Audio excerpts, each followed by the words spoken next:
Leaves का turquoise water, बाली की tropical vibe, Venice, रोम और लंदन जैसी यूरोप की फीलिंग, सब एक ही आइलैंड पे, और वो भी इंडिया के पास एंड बजट फ्रेंडली। वियतनाम का सबसे अंडररेटेड पैराडाइज, जहाँ हर दिन बीच डे है, हर सनसेट सिनेमैटिक है और हर व्यू एकदम वॉलपेपर वर्दी है। Hey guys, this is Shashank and welcome back to my channel. I hope you are doing absolutely good. So हम हैं अभी, आप बीच देख के समझ तो गए होगे, हम लोग हैं फूकॉक में। और फूकॉक जो है वो वियतनाम में आता है, एक छोटा सा आइलैंड है यहाँ का। हम लोग यहाँ पर 3 दिन स्टे करने वाले हैं, तो मैं आपको 3 दिन की कंप्लीट आइटिनरी बताने वाला हूँ कि आप लोग 1, 2 और 3 दिन क्या क्या करें, कौन सा टूर यहाँ पर ऑप्ट करें। हम लोगों ने काफ़ी अच्छे से एक्सप्लोर किया है यहाँ पर। मैं आपको बताने वाला हूँ 2 व्हीलर रेंट के बारे में, खाना आप लोग इंडियन खा सकते हैं कि नहीं खा सकते हैं, यहाँ पर होटल्स और एयरबीएनबी की क्या व्यवस्था है, बहुत सारे रिजॉर्ट्स हैं यहाँ पर, बहुत सारी चीज़ें हैं यहाँ पर करने के लिए। सारी चीज़ें इन डिटेल बताने वाला हूँ। यहाँ पर नाइट मार्केट है जो बहुत ही खूबसूरत है। बाकी आप लोग बने रहिए वीडियो में मेरे साथ और देखते रहिए, और चैनल सब्सक्राइब नहीं किया है तो ज़रूर सब्सक्राइब करिए और चलते रहिए मेरे साथ। फूकॉक गोस्ट टाउन है, वर्थ है या वेस्ट ऑफ टाइम, ये सवाल मुझसे बहुत लोग पूछ रहे थे, तो आज क्लियर करते हैं सब कंफ्यूजन। लेकिन वीडियो पूरा देखना एंड तक, ताकि आप खुद डिसाइड कर पाओ। तो चलिए शुरू करते हैं फ़्लाइट और वीज़ा से। इंडिया से फूकॉक के लिए डायरेक्ट फ़्लाइट नहीं है, बट आप होचिमिन या हनोई के थ्रू ईजिली आ सकते हैं। अब सबसे इम्पॉर्टेंट टॉपिक की बात करते हैं, वीज़ा की, जिसके लिए बहुत लोग कंफ्यूज हैं। तो अगर आप डायरेक्ट फ़्लाइट से फूकॉक आ रहे हैं तो आपको वीज़ा की ज़रूरत नहीं होती। 30 दिन तक वीज़ा फ्री एंट्री मिलती है। लेकिन इंडिया से डायरेक्ट फ़्लाइट नहीं है, इसलिए वियतनाम का ई वीज़ा लेना ज़रूरी है।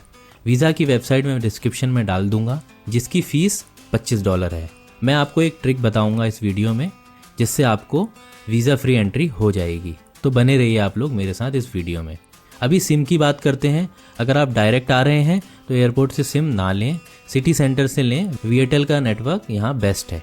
मनी एक्सचेंज भी सिटी सेंटर से ही कराएं। I will share location and description. कोशिश करें कि कैश ही कैरी करें, क्योंकि कार्ड्स यहाँ कम जगह चलते हैं। अभी अकोमोडेशन की बात कर लेते हैं। फूकॉक में हर टाइप का बजट और कंफर्ट के अकॉर्डिंग स्टे ऑप्शंस अवेलेबल हैं। सिटी सेंटर में ही अकोमोडेशन प्रेफर करें। यहाँ बीच प्रॉपर्टी बहुत ब्यूटीफुल है। अगर आप लो बजट में ट्रैवल कर रहे हैं तो हॉस्टल बेस्ट ऑप्शन है। यहाँ सिंगल बेड 500 से 600 रुपये पर डे में मिल जाता है। booking.com पे आप चेक कर सकते हैं, काफ़ी ऑप्शंस अवेलेबल हैं। कंफर्ट और अफोर्डेबिलिटी का बैलेंस चाहिए तो 1500 से 2000 पर नाइट में double occupancy hotel room available है। अगर सेल्फ कुकिंग करना चाहते हो या वीगन जैन फूड प्रेफर करते हो तो एयरबीएनबी बेस्ट ऑप्शन है। यहाँ 2-3 हज़ार रुपये में एयरबीएनबी मिल जाते हैं। हमने भी एयरबीएनबी ही चूज़ किया था। अभी लोकल ट्रांसपोर्टेशन की बात कर लेते हैं। तो 2 व्हीलर और ग्रैब टैक्सी दोनों यहाँ अवेलेबल है, बट मैंने यहाँ 2 व्हीलर चूज़ किया था क्योंकि ये पूरा आइलैंड सिर्फ 40 से 50 किलोमीटर में फैला हुआ है। From north to south 2 wheeler आपको 600 रुपये पर डे के हिसाब से मिल जाएगी।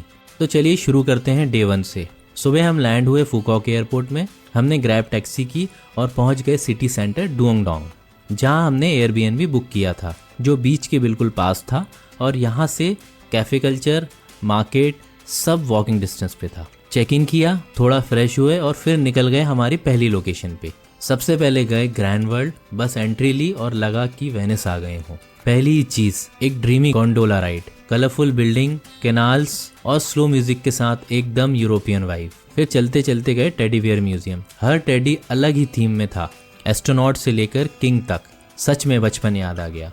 और सबसे यूनिक था वो 32 metre tall bamboo sculpture, handmade art piece, जिसके सामने सब फोटो ले रहे थे और हमने भी फोटो लिया। लंच के लिए गए लोकल फूड जोन, ट्राई किया बान मी, स्प्रिंग रोल और एक ठंडी कोकोनट कॉफ़ी। असली वियतनामी टेस्ट, बिल्कुल street style. After grand world 30 minute की ड्राइव के बाद हम पहुंचे एक सीक्रेट बीच से एक बोट राइड ली 10 मिनट की और पहुंच गए स्टारफिश बीच। बोट लेते टाइम बार्गेन ज़रूर करना। यहाँ आप बियर या ड्रिंक और कुछ खाने के लिए ड्राई स्नैक ज़रूर लेके आएँ और सनसेट देखते देखते ये मोमेंट एंजॉय करें। रात में हमने इंडियन रेस्टोरेंट में डिनर किया और डे एंड किया।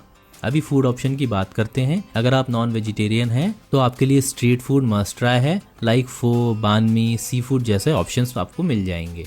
और अगर आप वेजिटेरियन हैं तो इंडियन रेस्टोरेंट्स भी यहाँ पर अवेलेबल हैं। अगर आपको इसकी लिस्ट चाहिए तो आप लोग नीचे कमेंट कर देना। डे 2 ब्रेकफास्ट के बाद हम निकल गए विन वंडर थीम पार्क के लिए, जिसको वियतनाम का डिज्नीलैंड भी बोला जाता है। जो बच्चों के साथ आ रहे हैं उनके लिए तो एकदम ड्रीमी है। विन वंडर की लोकेशन नॉर्थ के एंड पे है, जिसको पहुंचने में हमें 30 मिनट लग गए और जैसी एंट्री की तो लगा फैंटेसी वर्ल्ड में आ गए हों। हमने सबसे पहले मैप स्टडी किया और डिसाइड किया कि डे कैसे स्पेंड करना है। अगर आपको प्लानर चाहिए तो आप कमेंट कर देना। हमने कुछ मस्ट राइड की, जैसे skate ride, wrath of Zeus, Amazon volcano, Hawaiian drop. फिर गए व्हील ऑफ टाइम, जिससे हमने एक्सपीरियंस किया विन वंडर का 360 डिग्री व्यू, जो बहुत ही खूबसूरत था। फिर आए फेरी टेल लैंड और देखा स्नो वाइट का कैसल, जैसे एलिस इन वंडरलैंड स्टोरी में देखा था, उससे भी ज़्यादा ड्रीमी था। थोड़ी देर बाद पानी की तरफ चले गए और पहुंचे वाटर वर्ल्ड। लेजी रिवर में फ्लोट करना और टॉर्नेडो वाटर स्लाइड से स्क्रीम करना दोनों ही अलग मजा था। थोड़ी देर यहाँ रहे और फिर चले गए टर्टल शेप एक्वेरियम। एक जायंट टर्टल शेप बिल्डिंग के अंदर था ये under water world. Colourful fishes, glowing jellyfish, sharks और सबसे ज्यादा क्राउड था लाइव मरमेड शो के लिए। एक एक्चुअल मरमेड जैसी ड्रेस परफॉर्मर पानी में परफॉर्म कर रही थी। एकदम मैजिकल मोमेंट लगा मुझे। लंच के लिए मल्टीपल फूड कोर्ट थे। एक जगह वियतनामीज फूड ट्राई किया और फिर मिला इंडियन रेस्टोरेंट और एक बिरयानी ऑर्डर की। खाना कुछ खास नहीं लगा मुझे और ओनर भी थोड़ा रूड था। शाम को फिर आफ्टर सनडाउन लाइट शो देखा, बहुत ही अमेजिंग था और पूरा डिज्नीलैंड जैसा वाइब लगा। फुल पैसा वसूल। एयरबीएनबी वापस आके डिनर किया और बीच पे हल्का हल्का वॉक और पीसफुली एंड किया ये एपिक डे। डे 3 आज हमने बुक किया है 4 island tour with cable car. सुबह ब्रेकफास्ट किया, फिर 8 बजे हमारी वैन आ गई और हम निकल गए साउथ अपने स्पीड बोट करने, जिधर से हमारा टूर स्टार्ट हुआ। बस 20 मिनट की बोट राइड थी, पर हर सेकंड पोस्टकार्ड जैसा लग रहा था। नीचे था क्रिस्टल क्लियर टोकोइस ब्लू पानी और ऊपर से गुजरती हुई दुनिया की सबसे लंबी over the sea cable car. जैसे किसी डिस्कवरी चैनल के एपिसोड में होता है ना, बस वैसे ही सीन, एब्सोल्युटली ब्रेथटेकिंग। फिर हम फर्स्ट आइलैंड पहुंचे।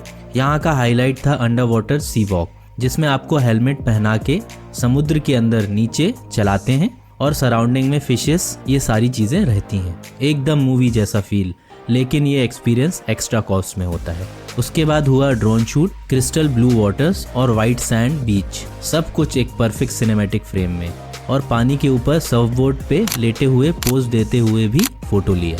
अगर आप अंडर वाटर सी वॉक चूज करते हो तो एक चीज मिस हो जाती है, वो है ड्रोन शूट, जो बिल्कुल फ्री है और पैकेज में इंक्लूडेड रहता है। Choice is yours. इसके बाद गए नेक्स्ट आइलैंड पे स्नॉर्कलिंग के लिए। नीचे कलरफुल कोरल रीफ, ब्लू पानी और छोटी छोटी फिशेस, जैसे रियल लाइफ एक्वेरियम हो। स्विमिंग नहीं आती कोई प्रॉब्लम नहीं, लाइफ जैकेट पहनो और आराम से पानी के मजे लो। उसके बाद हमें ले गए नेक्स्ट आइलैंड पे। अब सबसे पहले हमने लंच किया मैंगो रेस्टोरेंट में। अगर आप वेजिटेरियन हो तो ऑप्शंस थोड़े लिमिटेड मिलेंगे, लाइक बेसिक डिशेस जैसे फ्राइड राइस या stir fried veggies. Fruits, sweets ले सकते हैं। लंच के बाद हमने अपने गाइड को बोला हम लोग लास्ट केबल कार राइड लेंगे, क्योंकि हमें ज़्यादा टाइम चाहिए था। और हाँ, उस टाइम गाइड से अपना रिटर्न टिकट लेना ना भूलना। और हम तुरंत निकल गए एक्वाटोपिया वाटर पार्क, जो पैकेज में इंक्लूडेड रहता है। यहाँ water slides, lazy river, wave pool, सब कुछ किया। 5 बजे से पहले ही लाइन में लग गए केबल कार के लिए, क्योंकि सनसेट वाले टाइम पे थोड़ा रश रहता है। और जैसे ही केबल कार में बैठ के निकले, नीचे टॉर्कोइस ब्लू पानी, छोटे छोटे आइलैंड और सामने होराइजन में डूबता हुआ सूरज। एकदम ड्रीमी वाइब्स। पूरा सीन ऐसा लग रहा था जैसे कोई ट्रैवल डॉक्यूमेंट्री चल रही हो। फिर वापस आकर हमने देखा kiss of the sea show. Imagine करो, water, fire, light, music and love story सब एक साथ। एकदम गूज बम्स मोमेंट था, आप बिल्कुल मिस मत करना। और शो के बाद हमने ली कॉफी गोस्ट टाउन में, एक creepy looking but cool cafe street, spooky but aesthetic. हमने आज का दिन यहीं पर एंड किया। अभी शॉपिंग ऑप्शन की बात करते हैं तो बेस्ट ऑप्शन है नाइट मार्केट। यहाँ पर आपको exotic sea food, souvenirs, clothes, bags और काफ़ी ऑप्शन मिल जाएंगे। और हाँ, यहाँ पर आप मसाज कराना बिल्कुल ना भूलें। डे 4 आज हमने थोड़ा रिलैक्स डे रखा था और सुबह सुबह गए बाय साउ बीच। एकदम Maldives vibes, soft white sand और काम वाटर। थोड़ा रिलैक्स किया। अराउंड 11 बजे हम निकले विनपल सफारी के लिए, जो कि वियतनाम का सबसे बड़ा वाइल्ड लाइफ कंजर्वेशन पार्क है। वहां पहुंचते ही एक अलग ही वाइब थी, सब ग्रीन, फ्रेश और वाइल्ड लाइफ से भरा हुआ था। लंच भी वहीं सफारी कॉम्प्लेक्स में ही किया, कैफे में। बेसिक ऑप्शन था बट व्यू के साथ सब कुछ परफेक्ट लगा। फिर हम वापस आए रिजॉर्ट और शाम तक सिर्फ एक काम किया, पूल साइड पे चिल, थोड़ा म्यूजिक और एक इवनिंग वॉक बीच के पास। फिर निकले नाइट मार्केट। यहाँ आपको सब कुछ मिलेगा। यहाँ हमने कराया फुल बॉडी मसाज और फिर रिलैक्स किया और निकल गए symphony of the sea show देखने। लेजर लाइट्स, फाउंटेन और लाइव म्यूजिक, पूरा इवनिंग एक कॉन्सर्ट जैसा लग रहा था, मैजिकल। फिर हम लोग एयरबीएनबी वापस आए और आज का दिन यहीं ख़त्म किया। डे 5 हम सुबह की फ़्लाइट लेके वापस निकल गए। अभी बेस्ट टाइम की बात कर लेते हैं। यहाँ का ड्राई सीज़न और बेस्ट टाइम अक्टूबर टू अप्रैल है, जिस टाइम मौसम एकदम साफ़ रहता है, और मई टू सितंबर यहाँ रेनी सीज़न होता है। अभी बजट की बात कर लेते हैं। तो आपको स्क्रीन पे सारी डिटेल्स दिख रही होंगी। अगर आप 3 दिन के लिए आ रहे हैं, 4 दिन के लिए आ रहे हैं या 5 दिन के लिए आ रहे हैं, अगर आप फूकॉक डायरेक्ट आ रहे हैं या अगर आप वियतनाम के साथ क्लब कर रहे हैं, तो आपको स्क्रीन पे सारी डिटेल्स दिख रही होंगी।